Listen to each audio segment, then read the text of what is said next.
안녕하세요. 오늘도 사연 살롱을 찾아주셔서 감사합니다.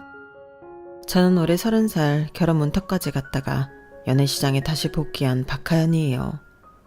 직업에 귀천이었고 사람 위에 사람 없고 사람 아래 사람 없다지만 꼭 그런 건 아닌 것 같아요. 요즘 세상엔 누가 그런 생각을 갖냐고 하실지 모르겠는데 주위를 보면 엘리트 의식을 가지고 사는 사람들이 의외로 있더라고요.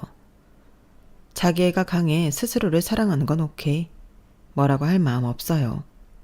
하지만 자신이 특별하다고 해서 일반 사람들과 다르다라고 생각하고 그걸 표현하며 깎아내리는 사람. 그러면서 스스로 희열을 느끼는 건지 묘한 만족감을 느끼는 건지 모르겠지만요. 슬프게도 그런 사람이 바로 제 전남친, 결혼 문턱까지 생각했던 사람이었어요. 저는 서울에서 마케팅 직장인으로 일하고 있는데요. 벌써 입사한 지 7년이 다 되어 가네요. 회사에서는 늘 열심히 일했고 성과도 나쁘지 않았어요. 상사들에게 하연 씨만큼 일 잘하는 사람이 어디 있어? 라는 말도 자주 들었죠. 덕분에 동기들보다 빠르게 승진도 했고 업무적으로는 제 삶에 큰 불만이 없었어요. 하지만 연애만큼은 그렇지 못했어요. 20대 내내 정말 많은 실패를 겪었거든요. 어떤 사람은 제가 너무 독립적이라고 했고 또 다른 사람은 제가 일에 집중하느라 그를 소홀히 한다고 했어요. 헤어질 때마다 나한테 맞는 사람은 없는 걸까 싶었죠. 몇 번의 연애 실패 후에는 결혼이란 단어가 점점 멀게만 느껴졌어요. 그러다 작년 가을 회사 워크숍에서 만났어요. 다른 회사였는데 저희 회사보다 규모가 작아 같은 날 워크숍 일정이 잡혔더라고요. 그러다 보니 지나가며 보게 되었고 우연인지 필연인지 초대한 강연자의 강연을 같이 듣고 조별 피드백 타임에서 같은 조가 되었고 그렇게 안면을 트게 되었네요.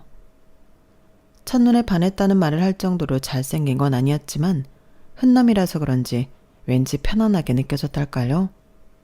그리고 이번만큼은 진짜인 것 같았어요. 그가 저에게 자연스레 스며들며 드디어 제게도 진짜 사랑이 찾아왔구나 싶었으니까요.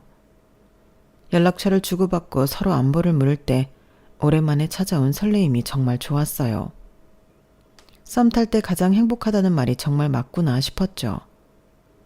그렇게 연락하다 퇴근 후 만나기로 했을 때 워크숍에서 보던 편안한 차림이 아닌 금융권에서 일하는 사람답게 단정한 옷차림으로 약속 장소 앞에 서 있는 모습을 봤을 때 심장이 쿵쾅거리기 시작하더라고요.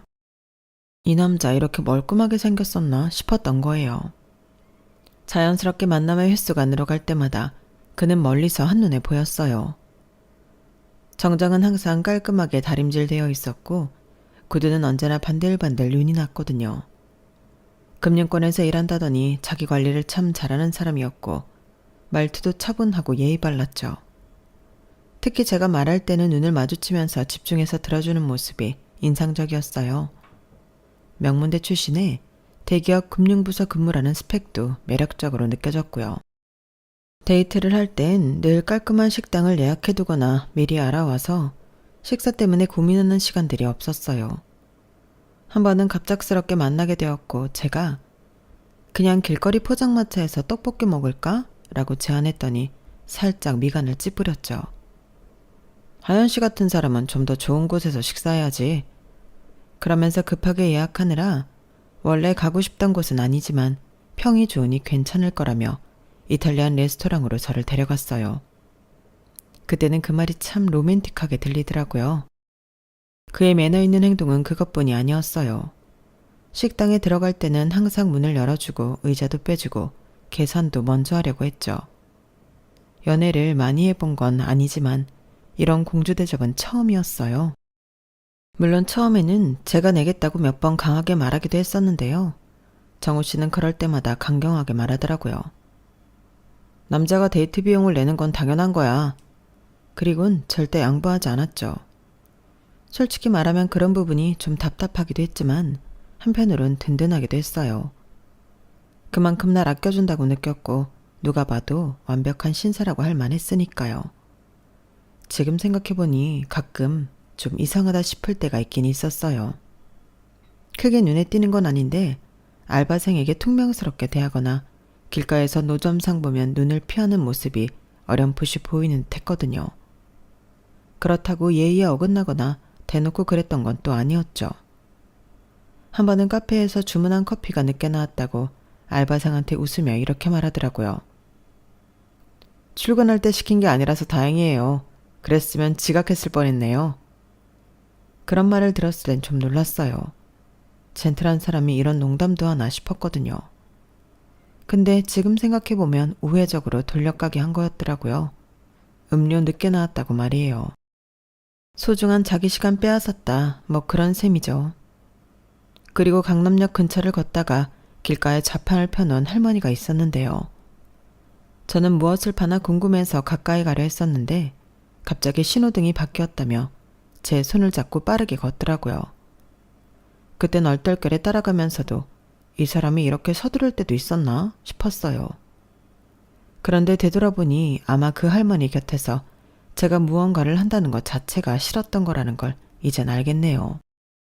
그런 식으로 무언가 아닌 것 같으면서도 또 그 상황에서 그럴 수 있는 일들이라 그땐 제가 조금 예민한가 싶었어요. 누구나 단점은 있는 법이고 정우 씨의 좋은 점들이 그런 사소한 부분들을 충분히 덮어준다고 생각했거든요.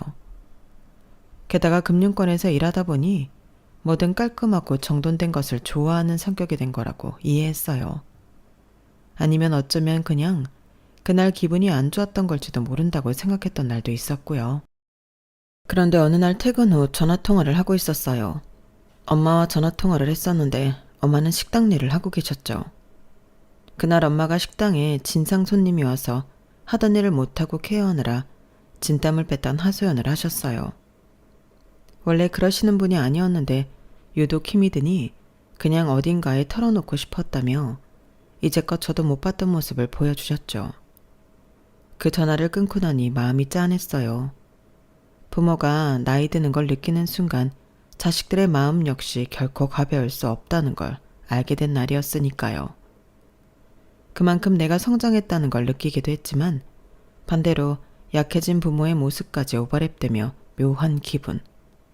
누군가에게 저도 위로받고 싶어지더라고요. 그래서 정우 씨를 만나자마자 이야기를 했죠. 엄마가 오늘 힘드셨나 봐. 평생 그런 이야기 안 하셨는데 오늘 진상 손님 때문에 원래 하려던 일도 못하고 시달리셨다고. 항상 강인한 엄마였는데 나이를 드시긴 드셨나 봐. 내가 더 잘해드려야겠어. 그렇게 말이 끝났지만 정우 씨는 저에게 아무 말도 하지 않더군요. 따스한 눈빛으로 공감을 보여주는 것도 아니고 묘한 침묵이 잠시 흘렀죠. 그렇게 짧은 몇 초의 시간이 지났을 무렵 정우 씨가 조심스럽게 묻더라고요. 아, 어머님이 식당 하셔? 그 질문에 저는 별 생각 없이 대답했어요. 20년 넘게 하셨어. 고깃집이야. 그 말을 듣고는 아, 그래? 대단하시네. 라고 말했지만 목소리에서 뭔가 다른 기운이 느껴졌어요. 예전 같은 따뜻함이 없었달까요? 무엇보다 엄마가 약해지신 것 같아 마음이 짠하다는데 아무런 말도 덧붙이지 않더라고요. 그래서 몇 마디 더 할까 싶었다가 멈췄어요. 이 사람은 아직 이런 걸 겪어본 게 아니라 공감하기 어렵겠구나. 그땐 그런 생각을 하고 시간이 지나면 공감할 수 있을 거라고 막연하게 넘겼던 것 같아요. 그렇게 데이트는 평소처럼 이어졌고 주말에 여행 계획을 세우며 잘 마무리했죠. 저와 정우 씨가 만난 지 2달쯤 지났을 때였어요. 제 대학 친구들과 함께하는 모임이 있었는데 정우 씨도 같이 가자고 했어요. 친구들에게 새 남자친구를 소개하고 싶기도 했고 정우 씨도 제 친구들을 만나보고 싶다고 했거든요. 물론 친구들은 새로운 남자친구 소식을 듣자마자 소개시켜달라고 성화였기에 내심 뿌듯함, 설레임, 여러 가지 마음이 교차하고 있었죠. 내 친구들 다 착해. 긴장 안 해도 돼. 제가 그렇게 말하자 정우 씨는 웃으며 대답했어요. 괜찮아. 내 직업이 사람들 만나는 거잖아. 사람 만나는 건 내가 좀 자신 있어. 그리고 하연 씨 친구들이면 당연히 착하겠지. 뭘 그런 걸 다 걱정하고 그래. 친구들을 만나기로 한 날 우리는 강남에 있는 이자카야에 갔어요. 정우 씨가 추천한 곳이었죠. 제 친구들은 이미 와서 자리를 잡고 있었어요. 5명의 친구들이 모였는데 중학교 때부터 친하게 지낸 친구들이라 서로 허물 없이 지내는 사이예요. 얘들아, 이쪽은 정우씨. 내가 말했던 그 사람이야. 친구들이 반갑게 인사를 건넸고 정우씨도 여유있게 대답했어요. 처음 만난 자리라 조금 어색할 줄 알았는데 정우씨가 대화를 이끌어가는 모습이 참 든든하고 멋져 보이더라고요. 자연스럽게 친구들에게 질문도 하고 가끔은 재밌는 농담도 해서 분위기가 금세 풀어졌거든요. 친구들도 제 남자친구 모습에 괜찮다는 눈짓을 주며 이번엔 친구를 제대로 만났다는 톡을 그 사이 보내는 친구도 있었네요. 한참 이야기가 오가던 중에 친구들이 서로의 근황을 물었어요. 민지는 외국계 회사에 다니고 있었고 수연이는 대학원에서 연구를 하고 있었죠. 효진이는 작은 디자인 회사를 차려서 응원하고 있었고요. 그리고 지은이는 나 요즘에 부모님 카페 일 도와드리고 있어. 때마침 이직하려고 고민하던 차였는데 아버지가 좀 편찮으셔서 겸사겸사.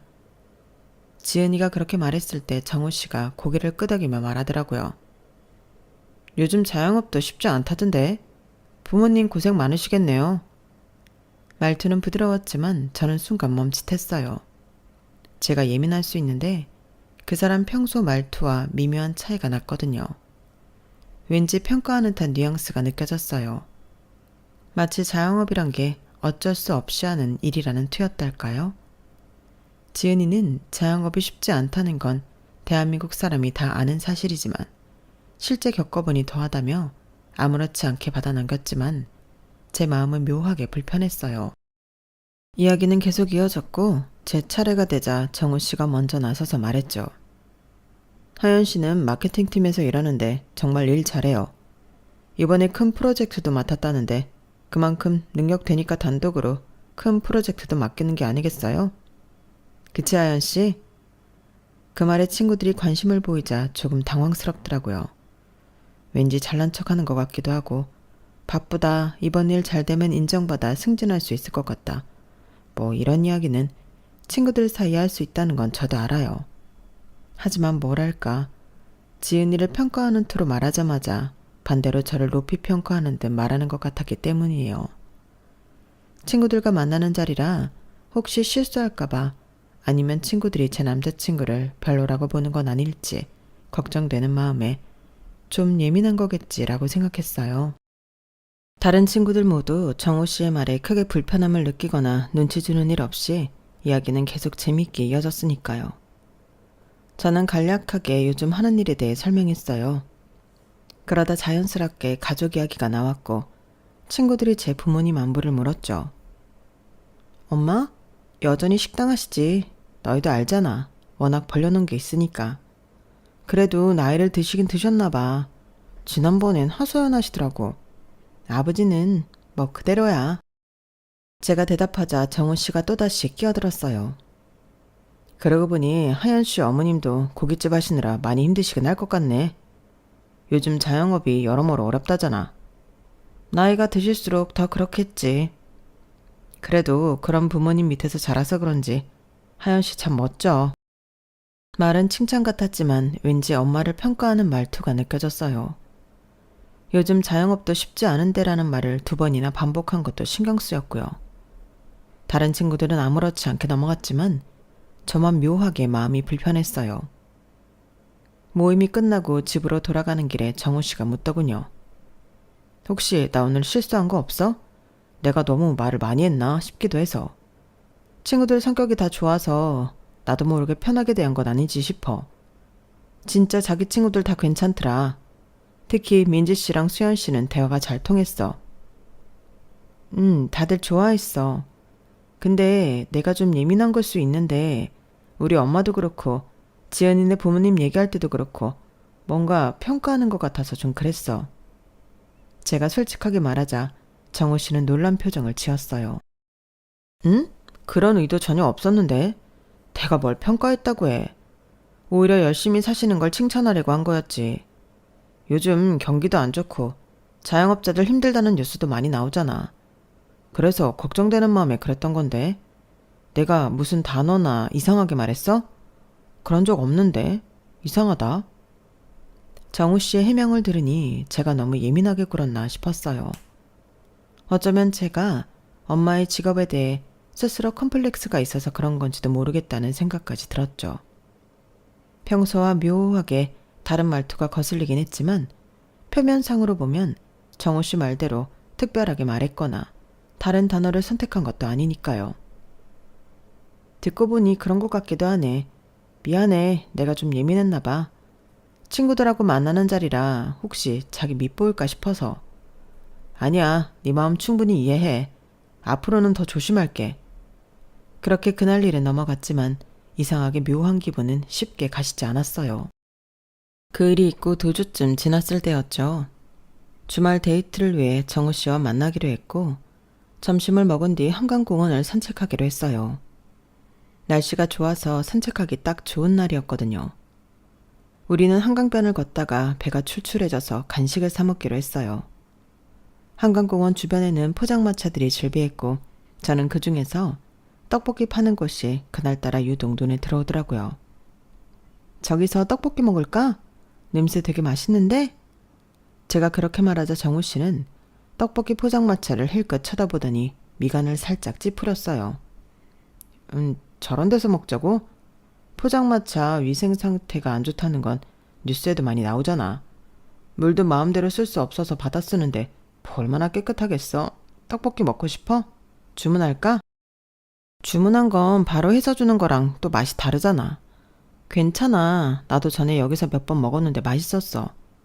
위생상 문제 있었으면 진작 장사 못했겠지.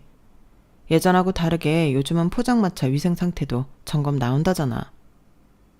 그래도 정우 씨의 표정이 밝아지지 않자 저는 다른 선택지를 제안했어요.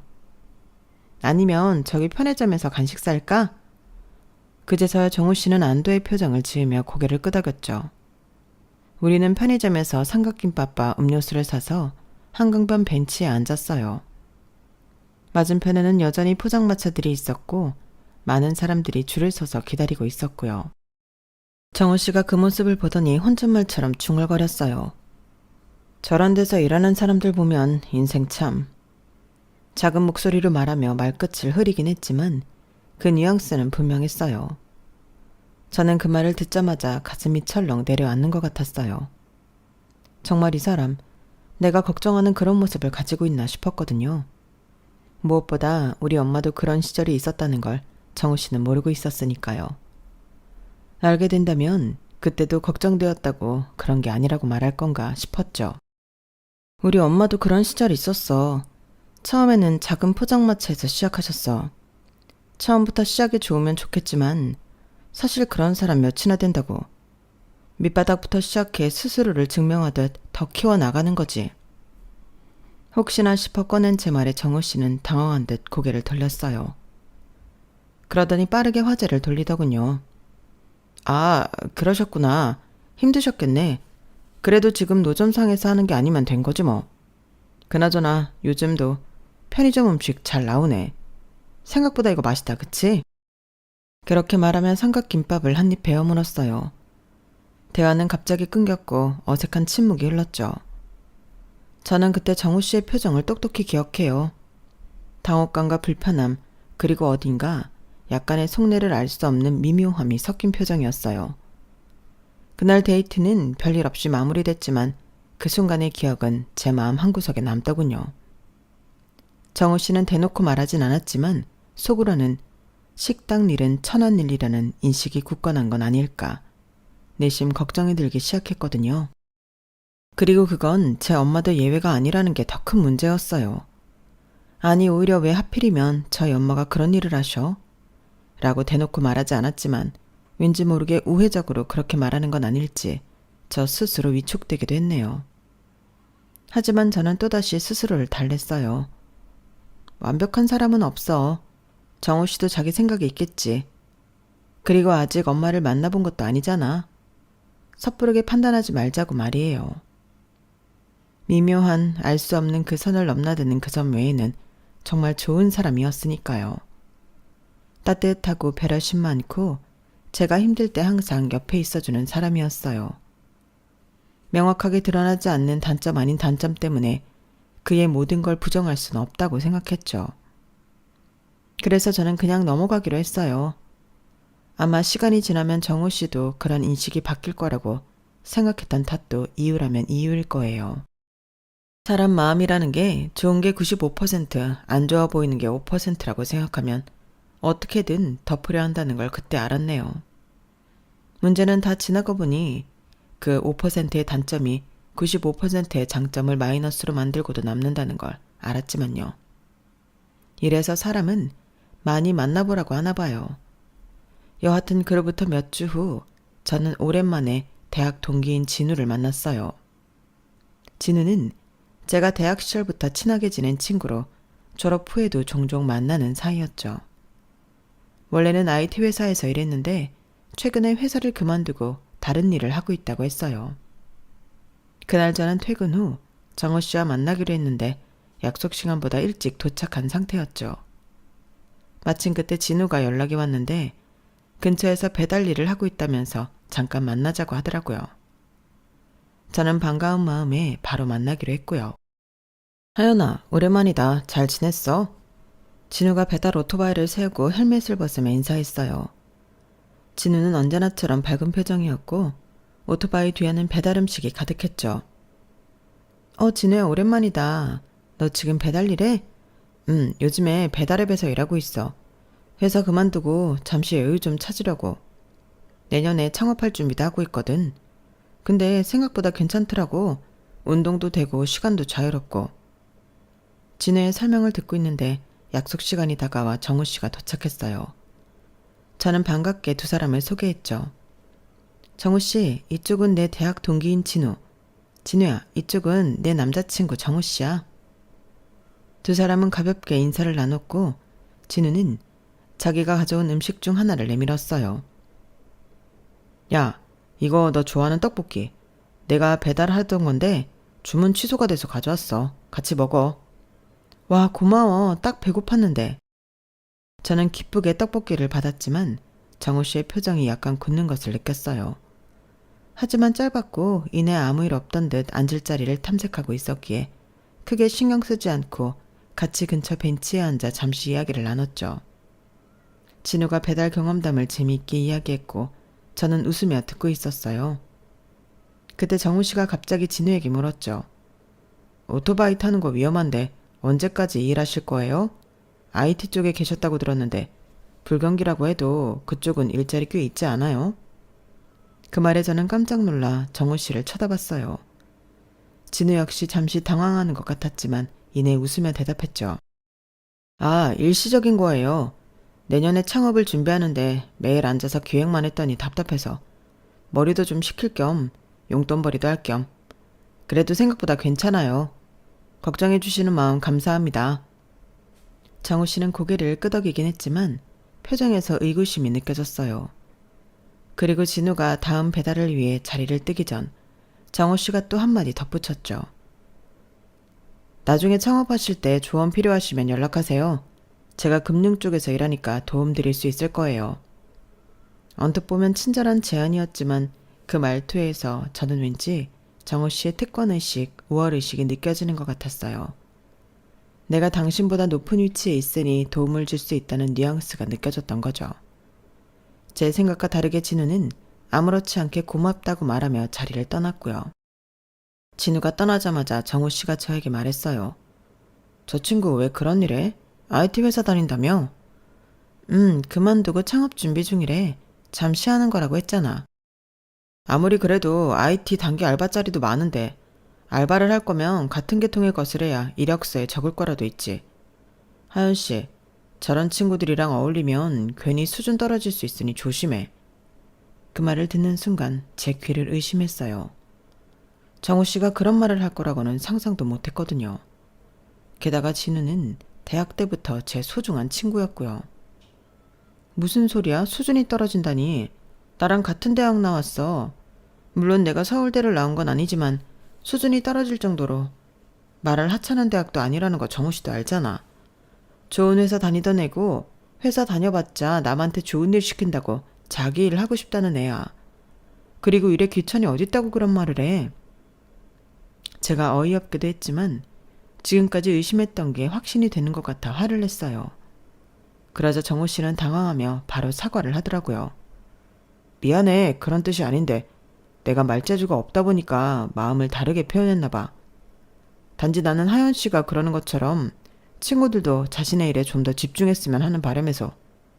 그렇지 않은 친구랑 다니다 보면 사람이니까 마음이 해이해지고 다른 생각을 할 수 있는 거니까. 그러니까 나는 지금 하연 씨 모습이 좋아서 그런 모습을 잃지 말았으면 좋겠다는 마음에서 한다는 소리가 직설적으로 나가면서 오해가 되었나 봐. 내 마음은 그게 아니었어. 미안해. 그렇게 사과하는 정우 씨를 보니 제 마음도 누그러졌어요. 어쩌면 정말로 제 성장과 친구를 걱정하는 사회 선배로서의 마음에서 한 말일지도 모르겠다는 생각이 들었죠. 하지만 그날 이후로 저는 정우 씨에게 다른 친구들을 소개시키는 것을 꺼리게 됐어요. 정우 씨는 아마도 스스로도 모르게 사람들을 계층으로 구분하고 있었던 것 같아요.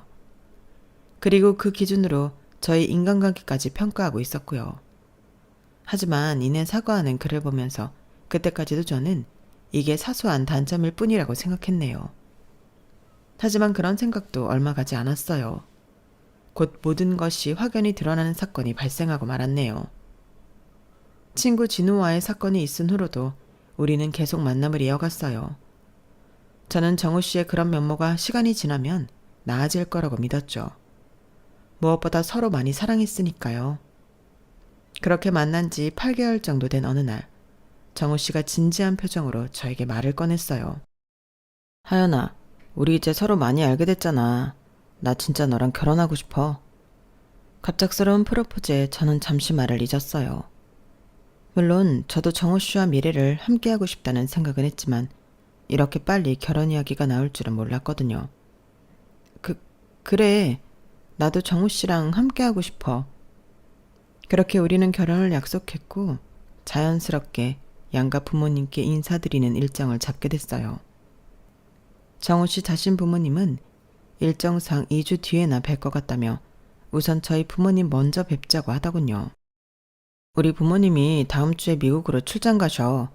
아버지가 대학 교수신데 1년 동안 연구 교환 프로그램으로 가시게 될 것 같아. 사전 답사 다녀오신다고 하셨거든. 어머니도 같이 가시고. 그래서 일단 자기 부모님께 먼저 인사드리는 게 좋을 것 같아. 그래, 그럼 이번 주말에 우리 엄마 만나러 가자. 엄마한테 미리 말해놓을게. 드디어 장인어른 될 분을 뵙는구나. 어머님은 어떤 분이야? 나 뭐 준비하면 될까? 특별히 뭘 준비할 필요는 없어. 그냥 편하게 오면 돼.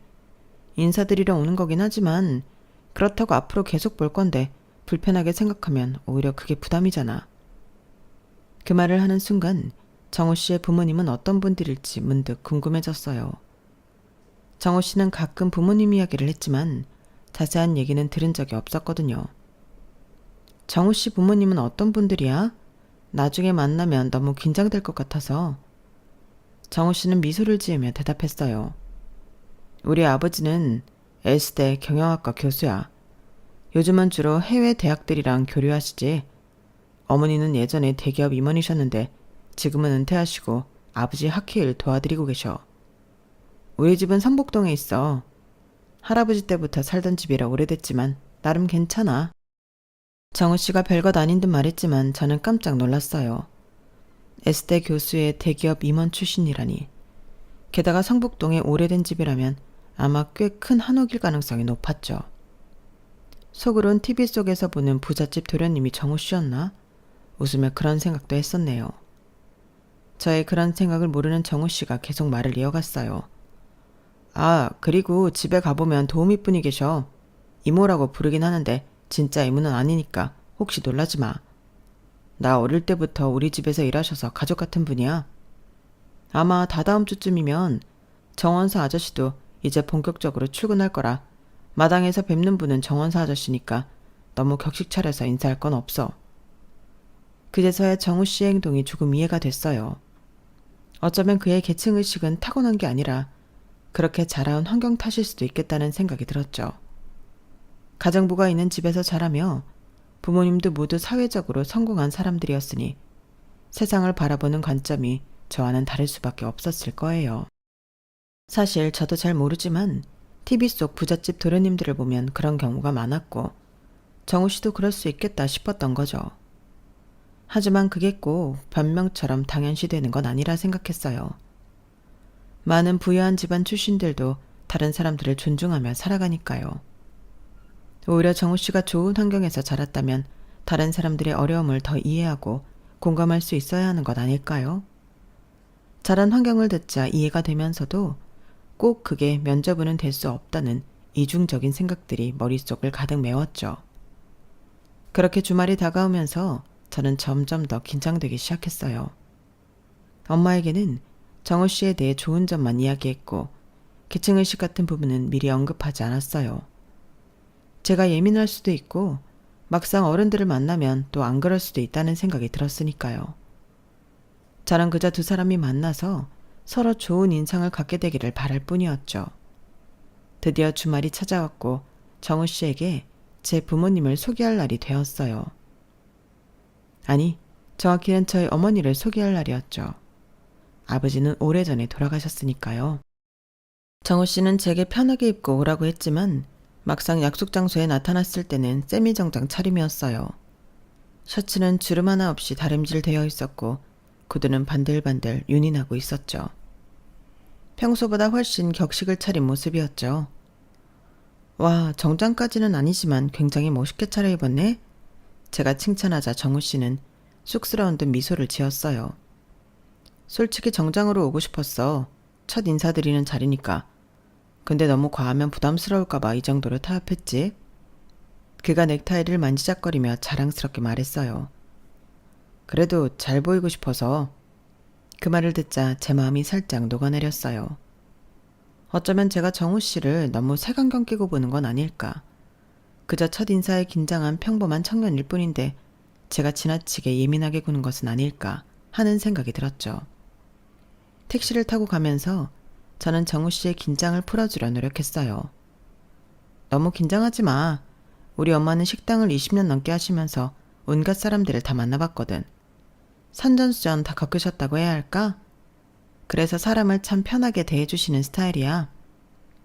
정우 씨는 제 말에 고개를 끄덕였지만 순간 미간이 살짝 찌푸려지는 것을 놓치지 않았어요. 뭔가 마음에 들지 않은 건가? 싶었지만 금세 표정을 밝게 바꾸더군요. 알았어. 그래도 처음 뵙는 거라 떨리네. 괜찮아. 긴장할 거 하나 없어. 그냥 맛있게 먹고 오면 돼. 엄마가 식당 하시는 분이라 음식 맛나게 먹는 사람을 제일 좋아하시거든. 아, 그렇겠구나.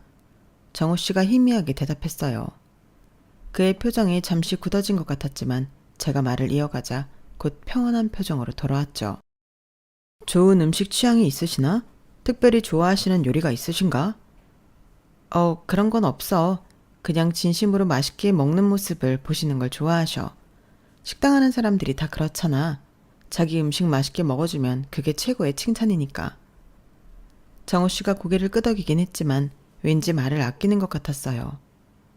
아마도 첫 상견례에 대한 부담감 때문에 좀 조용해진 건가 싶었죠. 드디어 엄마의 식당 앞에 택시가 멈춰섰고 우리는 차에서 내렸어요. 저기야, 저 가게가 우리 엄마 식당이야. 제가 손으로 가리키는데 마침 식당 뒤쪽 주방문이 열리면서 엄마가 모습을 드러냈어요. 엄마는 흰 앞치마를 두르고 머리카락이 떨어지지 않도록 위생모를 꼭 눌러 쓰고 계셨어요. 손에는 두꺼운 고무장갑을 끼고 발에는 미끄럼 방지 고무 장화를 신은 채 커다란 음식물 쓰레기통을 끌고 나오시는 중이었죠. 아마 점심시간이 끝난 뒤라 주방을 정리하면서 쌓인 음식물 쓰레기를 버리려고 나오신 것 같았어요. 엄마다. 저는 자연스레 엄마를 보자 반갑게 소리치며 손을 흔들었죠. 정우 씨는 두리번거리며 어디? 하고 물었고 인사드릴 준비를 하는 듯 했어요. 저기 주방 뒤쪽에서 쓰레기통 끌고 나오시는 분. 제가 가리키자 정우 씨 표정이 순식간에 굳어졌어요. 그의 얼굴에서 혈색이 빠져나가는 게 눈에 띄게 보일 정도였죠. 저분? 저분이 어머니시라고? 빨리 가서 도와드리자. 제가 서둘러 발걸음을 옮기려는데 정우 씨가 갑자기 제 팔을 잡았어요. 그의 소나기가 생각보다 강하게 제 팔을 붙잡고 있었죠. 잠깐. 제가 놀라서 걸음을 멈추고 정우 씨를 쳐다봤어요. 왜? 아무래도 안 되겠다. 도저히 못하겠어. 그게 무슨 소리야? 정우 씨는 잠시 머뭇거리다가 입을 열었어요. 그의 목소리는 낮고 단호했죠. 식당이라면 뻔하잖아. 뭐라고? 저는 제 귀를 의심했어요. 정우 씨의 시선은 쓰레기통을 끌고 가는 엄마에게 고정되어 있었는데 이내 그의 눈빛이 차갑게 변하더군요. 내가 아는 사람 맞나 싶을 정도였죠. 그래도 난 기대하고 온 건데 식당 일이라고 해도 카운터도 있을 수 있고 많잖아. 그런데 식당 일에서도 저렇게 허드렛 일 하시면 정우 씨가 미간을 찌푸리며 나머지 말도 이어가더군요. 니네 집 수준도 뻔한 거지. 순간 제 머릿속이 하얘졌어요. 이 사람이 지금 제 앞에서 제 엄마를 보면서 이런 말을 하고 있다니 믿기지 않았죠. 그동안 알게 모르게 느끼긴 했어도 다른 사람도 아니고 우리 엄마를 이렇게 대놓고 무시하는 발언을 할 줄 정말 몰랐거든요. 아무리 개천에서 용난다고 하지만 살아온 환경은 무시 못하니까. 정우 씨는 계속해서 말을 이어갔어요. 그의 목소리에는 이제 어떤 망설임도 없었죠. 오히려 차갑고 담담하게 현실을 직시하는 듯한 어조였어요. 그래도 난 어떻게든 너 하나만 보고 가려고 했는데 아무래도 안 되겠다. 이렇게 내 눈앞에서 본 이상 더 이상은 힘들겠어. 저는 충격과 분노로 온 몸이 떨렸어요. 목구멍까지 올라온 말들이 있었지만 너무 화가 나서 오히려 아무 말도 나오지 않더라고요. 이 사람 대체 무슨 생각으로 이런 말을 서슴없이 쥐거리는 걸까? 슬슬 분노가 차오르기 시작했죠. 정우 씨는 제 눈을 똑바로 쳐다보며 단호하게 말했어요. 우리 파혼하자. 말을 마치자마자 정우 씨는 뒤돌아서 도로변으로 걸어가더라고요. 그리고는 지나가던 택시를 잡아 타더니 순식간에 사라져버렸어요. 저는 그 자리에 그대로 서서 멍하니 그의 뒷모습을 바라볼 뿐이었죠. 마치 영화의 한 장면처럼 비현실적인 상황이었어요. 어처구니가 없더라고요. 화도 나고 당황스럽기도 하고 수치심도 느껴졌어요. 무엇보다 대꾸 한마디 못한 것이 정말 억울했죠. 쏟아부을 준비를 했는데 자기 할 말만 하고 꽁무니를 빼다니 그 순간 정우 씨의 말이 제 머릿속에서 울려 퍼졌어요. 식당이라면 뻔하잖아. 어떻게 그런 말을 할 수 있을까요? 엄마는 쓰레기를 버리고 오시다가 저를 발견하고 손을 흔들었어요. 하연아 왔구나. 예비사위는 어디 갔어? 저는 뭐라고 대답해야 할지 몰라 그저 억지미소만 지었네요. 엄마에게 당장 정우 씨가 한 말을 전할 수는 없었거든요. 그런 모욕적인 말을 굳이 엄마가 알게 하고 싶지 않았어요. 같이 왔는데 갑자기 급한 일이 생겼대.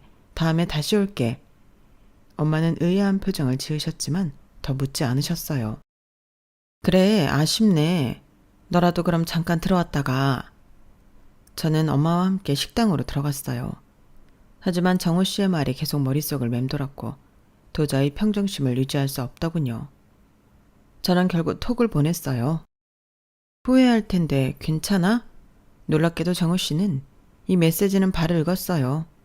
그리고 잠시 후 답장이 왔죠. 후회? 난 그런 거 모르는데.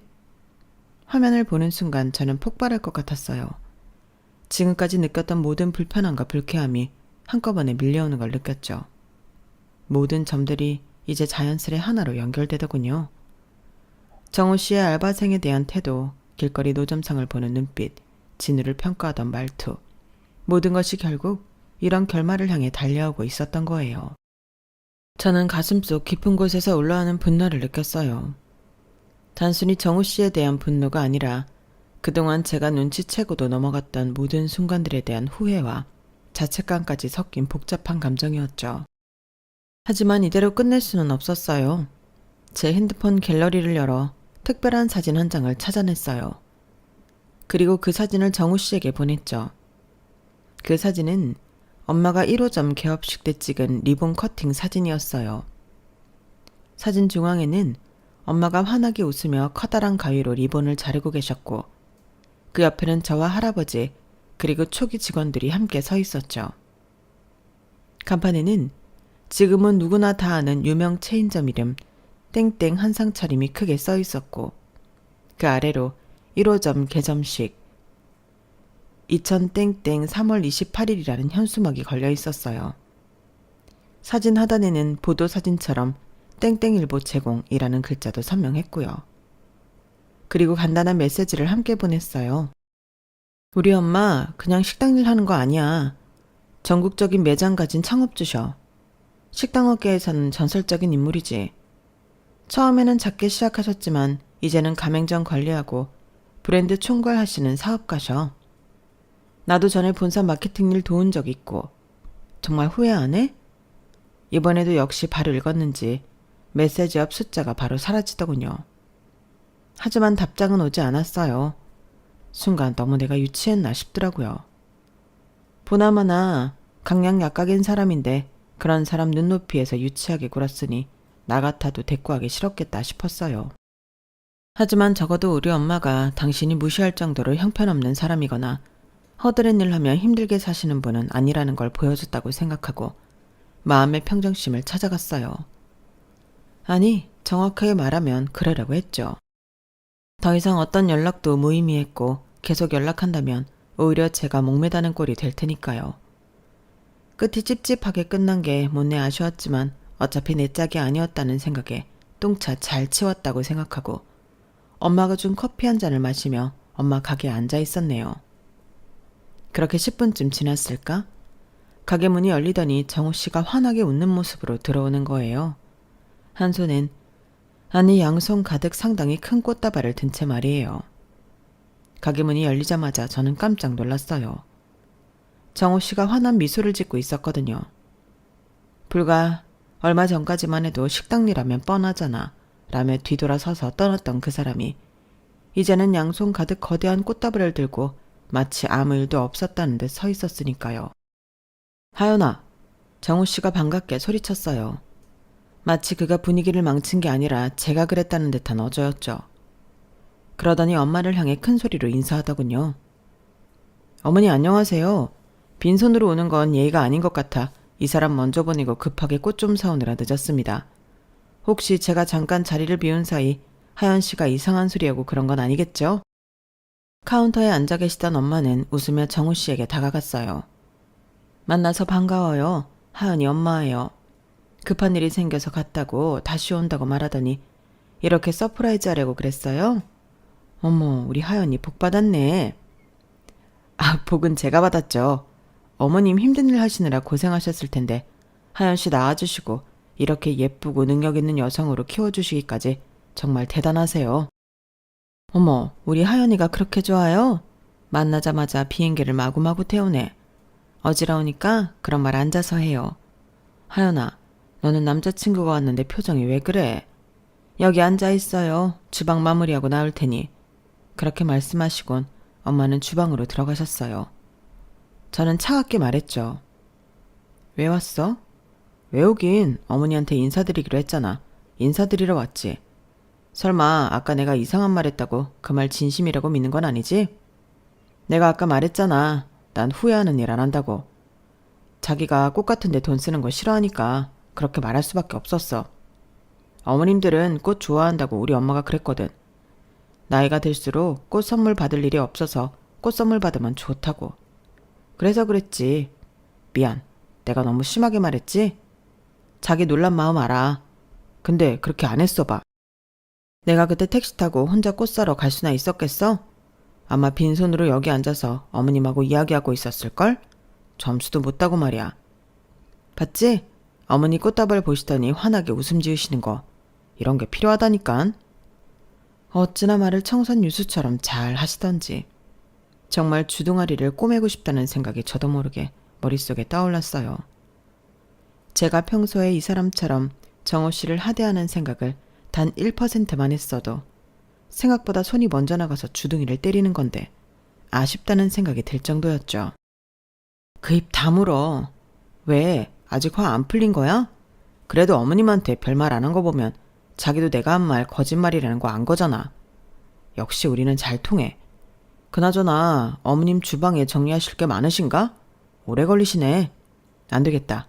내가 들어가서 도와드려야겠다. 그러더니 주방으로 자리를 옮기더라고요. 그 모습을 찬찬히 보고 있었어요. 그래, 너라는 인간의 밑바닥 끝을 보자는 심산이었죠. 주방으로 들어간 그놈 덕분인지 때문인지 모르지만 엄마가 이내 등 떠밀려 나오셨어요. 물론 주방에 계시던 다른 일 하시는 분들까지요. 물 청소하는 건 자신 있으니 자기가 하겠다며 주방 장화나 앞치마 같은 것도 하지 않은 채 쩔쩔매는 그의 모습을 보고 있자니 헛웃음이 나오더라고요. 아유, 우리 하연이 남자 잘 골랐네. 이렇게 잘 보이고 싶을 정도면 환장하게 좋은갑다. 그러게 말이에요. 지금까지 데리고 온 남자 중에 제일 적극성을 띠네요. 그래도 근성은 있어 보여요. 그쵸? 일하시는 분이 우스갯소리로 말하자 엄마는 듣기 좋았는지 아니면 정말 그놈을 좋게 보셨는지 칭찬을 하시더라고요. 주방에서 나와 앉으신 엄마와 주방 직원분들은 한동안 정우 씨의 행동을 지켜보더니 킥킥거리며 웃으셨어요.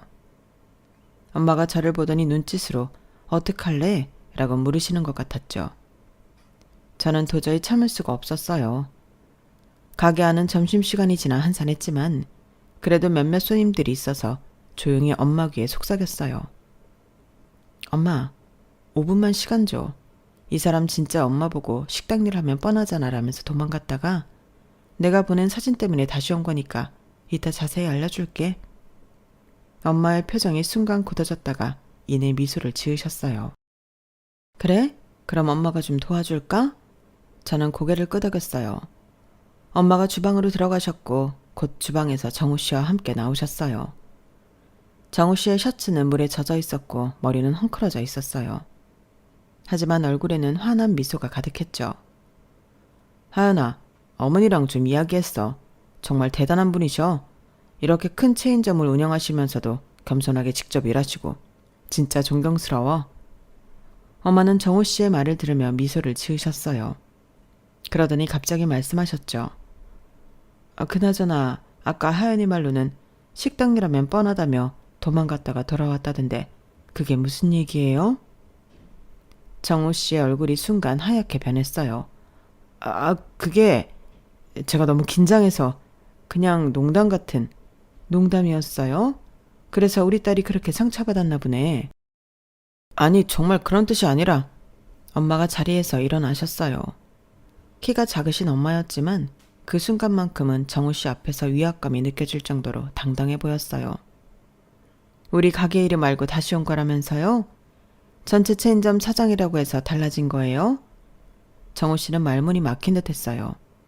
주변의 직원들과 몇몇 손님들도 상황을 지켜보고 있었죠. 저기 그게 아니라 저는 진심으로. 젊은 사람을 겉으로만 판단하면 안 돼요. 제가 처음에는 포장마차로 시작했다는 거 하연이가 얘기 안 했나요? 길거리에서 떡볶이 팔던 시절도 있었어요. 그때 저를 봤다면 도망갔을 텐데. 정우 씨는 이제 땀을 뻘뻘 흘리고 있었어요. 제가 정말 잘못했습니다. 다시는 그런 일 없을 거예요. 우리 하연이는 누구보다 똑똑하고 마음 따뜻한 아이예요. 그런 아이를 겉모습이나 직업으로 판단하는 사람이랑은 어울리지 않아요. 이제 가보세요.